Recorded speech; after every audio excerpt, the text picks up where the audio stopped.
Hello! ఇంకింటికొచ్చేసిన తర్వాత నేను, మా జ్యోతి అయితే కొంచెం సేపు అలా ముచ్చట్లేసుకున్నామండి. ఇక చెప్పాలా ఇద్దరు ఆడోళ్ళు కలిస్తే ముచ్చట్లు ఎంతకి తీరవు కదా! ఇంక మాట్లాడుతూనే ఉన్నాం అలా కంటిన్యూగా.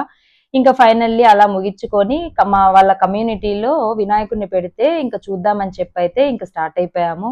వెళ్తూ ఉంటే వీళ్ళ ఇంట్లో నాకు మన తిరుమలలో కాటేజెస్‌లో ఉంటే ఏ ఫీలింగ్ అయితే వస్తుందో అదే వస్తుందండి. భలే చల్లగా బావుంటుంది. ఇంకా ఈ ప్లాన్స్ అయితే చూసారా? తనకి ఐడియా లేదంట. ఏ నేమ్ అని అడిగాను. బట్ ఏదో దాంతో షాంప్ అయితే ప్రిపేర్ చేస్తారనండి.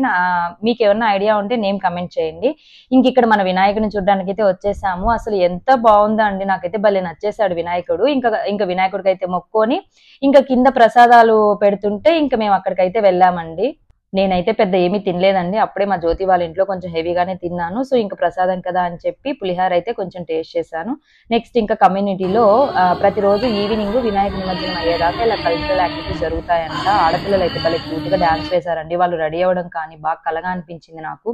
సో, ఇంక అక్కడైతే కొంచెం సేపు అలా టైమ్ స్పెండ్ చేసుకొని ఇంటికైతే వచ్చేసాము. ఇదన్నమాట ఆ రోజు ముచ్చట్లు. వీడియో నచ్చిందా? ఆ వీడియో నచ్చితే ప్లీజ్ లైక్, షేర్ చేసి సబ్స్క్రైబ్ కూడా చేసేయండి. నెక్స్ట్ వీడియోలో మేము ఏమేం చేసాము అనేది పోస్ట్ చేస్తాను. Please do watching. By by.